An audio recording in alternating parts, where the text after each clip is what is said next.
In this box is the almost complete run of a magazine that I edited between 2002 and 2006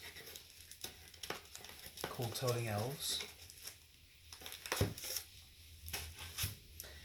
And it went out monthly and was printed on newsprint and featured one artist and one author. The very first issue was a British poet named Rob Holloway. The art almost always went in the centerfold. In this case,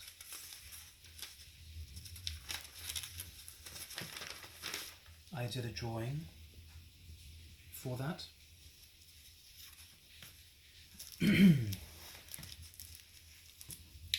This issue is a happy example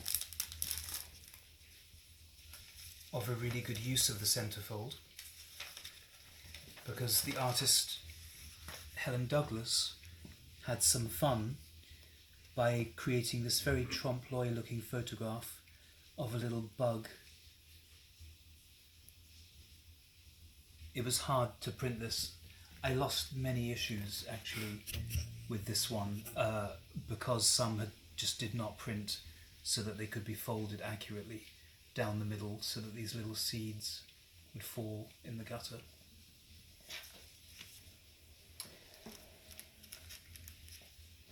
This was an unusual issue insofar as it was mostly entirely composed of prose. 3 prose scenes from the YMCA in San Francisco by the writer Erin Shurin.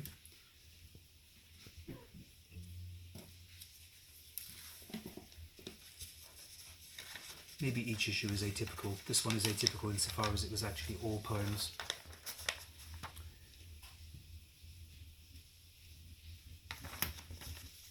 Did you always determine the pairings, or did some people want to be paired?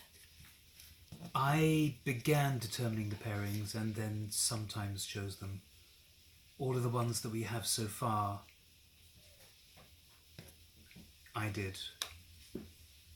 And with this one too, well, insofar as I paired myself with the wonderful translator of Jarry and Raymond Queneau and many other people, Barbara Wright, a wonderful translator who is sadly now dead, died perhaps not very long after this, but this issue marked the centenary of the birth of Raymond Queneau, and so for it Barbara wrote a little preface and then chose her favourite excerpts from Queneau books that she had translated, The Flight of Icarus and Zazie and the Metro, and I just made these little drawings of the relevant editions of those books. This one, Speaking of people who are no longer living. yes, Leslie Scalapino, paired, I would say, very happily and again slightly atypically in format with the British artist David Conern. So here the artwork was not in the centerfold, but rather kind of enclosed the work in this curious way. So this one was not stapled. The middle section of paper dropped loose leaf into the outer shell. And the address, I didn't say, the address would always go here in this box on the front. We'll come to some examples of that, but there's one. Did you make the acetate envelopes? No, I didn't make them, and I didn't even realise that I would necessarily need them initially. This I just found, as I told you when I was looking through all this stuff. This is a little print-off on a home computer that I made 70p of what the thing might look like. Just an absolute mock-up, imagining where the stamp would go and imagining that I would send the thing out like this. And I remember meeting up with some friends, including the author Rob, to run this by them, and they said, this thing will get trashed to bits if you put it in the mail like that. You've got to put it in an envelope. And that seemed like a depressing prospect, but then actually I was fine with what I found. These glassine things, I think, came out nicely.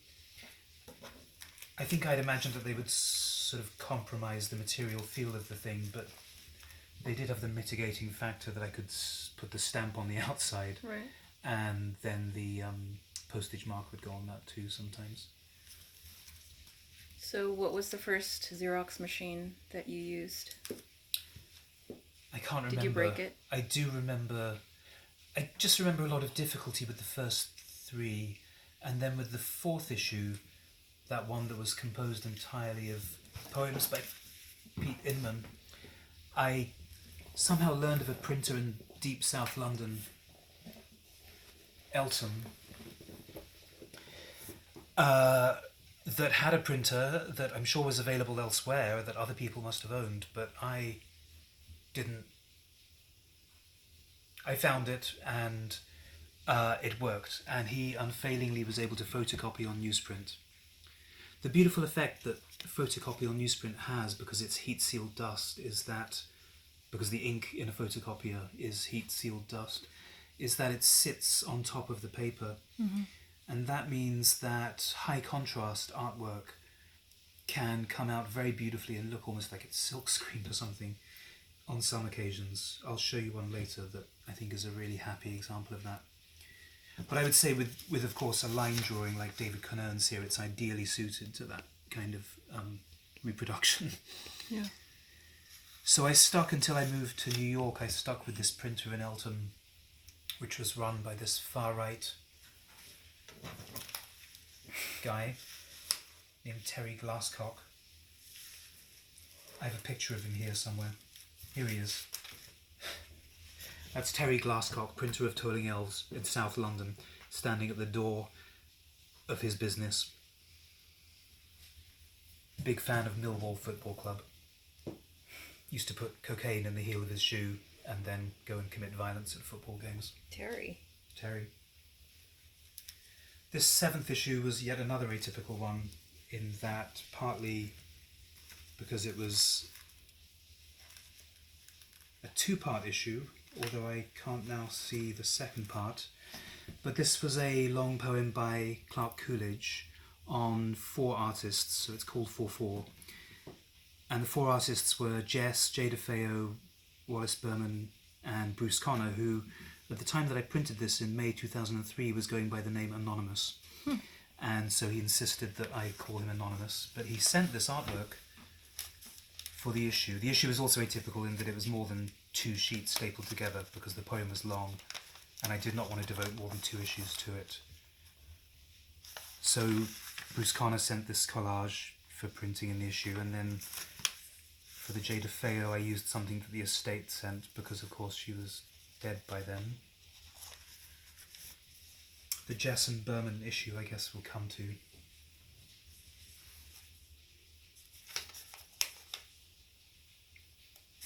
How many issues did you make? There were 41 altogether. That's nice. That's by the French-British artist Emmanuel Wakerly, book artist.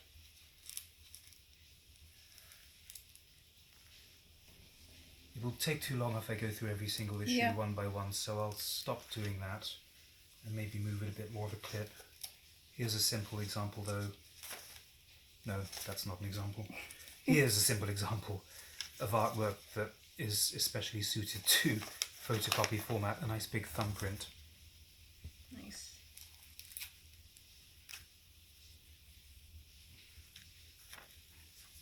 And this is the example that I really wanted to highlight. This is a poem by Miles Champion called Airball, with a drawing by Trevor Winkfield that was made for the issue. And you can see how perfectly Trevor's work is suited to everything about the form and its reproduction. It came out so perfectly. Miles's poem, I guess, fitted exactly within 4 pages, and in its skinny form was also ideally suited to the skinny format. That was the apex, possibly, of the artwork. Alan Fisher and John Wall, British writer, composer.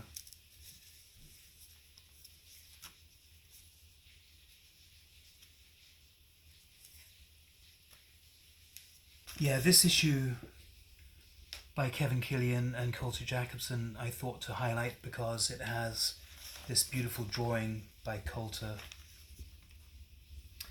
with the words "Is it all over?" from the title of Kevin's poem "Is it all over my face?", which is an Arthur Russell song that Kevin named the poem after because the poem is about his relationship with him. And if you turn it that way, you can possibly recognize it as this image from Paul Nouget's recently published Subversion of Images. That's where that comes from. So Coulter has replaced these balls with the words from the poem. I did a drawing for a Ray Armantrout issue. Riddell Olsen was by herself, she supplied the art. Kevin Davies, one of the greatest poets ever to write. Kid Robinson and I think his daughter Erica McConnell. I seem to remember that this, oh yes, this is an issue that I love. The Canadian poet George Stanley, a really superb, beautiful poem with the title rendered thus by a fellow Vancouver citizen, Adad Hanna. Lisa and her sister, Edmund Berrigan and Sophia Walsh. I can't now remember. Oh yes, that was nice.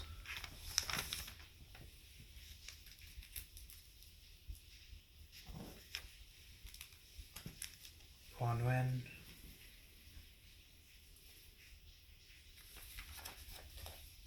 Another Vancouver poet, Peter Cully, and the artist Nina Totino supplied this nice, I guess, watercolor drawing. Can you talk about like the subscription, how this worked? Yeah, I gave 25 copies to the artist and 25 to the author, and so they would send those out obviously for free, unless they weirdly charged people. And then I did offer it by subscription. Apparently for 6 issues it was $25, 12 issues 40. And some people paid by subscription. I think there were enough subscriptions to cover the costs. I'm pretty certain that there were.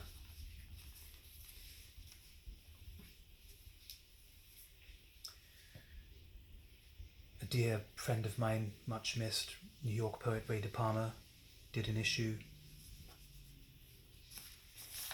His ex-wife provided these 2 very beautiful lithographs. Laura Moriarty and Norma Cole, if that doesn't reproduce. Lydia Davis did a really nice issue with her partner Alan Coates.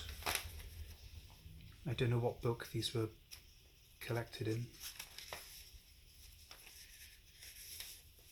if they were.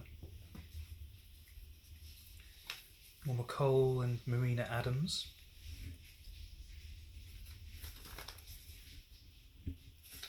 Tim Davis, the writer and photographer, and Ken Landau, who supplied this beautiful drawing. This is another one of the big successes, I think, reproduction-wise. Is that a Henry Moore? It looks like a Henry Moore. Right. Or Franz West or something. Jen Coleman and Alison Cobb. Some issues have been skipped here, I think. I think I would like to highlight this issue because Lissa Wolczak is such a superb poet, another Vancouver writer. I printed a few people from Vancouver. This poem, Thrall, is just gorgeous. And artwork by Alan Fisher, British artist and writer. And obviously you aren't going to read any of it there, but I want to highlight it anyway. The final issue was by the superb poet Barrett Watton, also critical theorist. I seem to be opening this up afresh. And Barrett has published very little poetry, sadly, since I don't know, since the 80s, early 90s, mid 90s. And there was one poem of his in particular that has meant an enormous amount to me called Complete Thought. And so I asked him for something, and he sent this poem Against Death, which formally resembles this poem Complete Thought that I love. So I was very happy to get this, not just because it resembled another poem that I loved, but because this too is fantastic. He supplied the artwork also.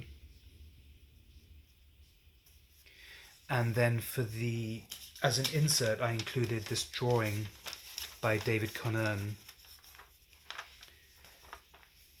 which is done after Malevich's White on White, an exact scaled down recreation. I didn't include various little supplementary things that would be done from time to time, mostly by people that had already contributed. Single sheets generally, with a couple of works.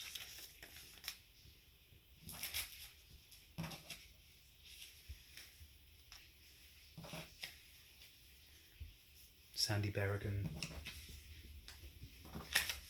Helen Douglas, and Steve Benson.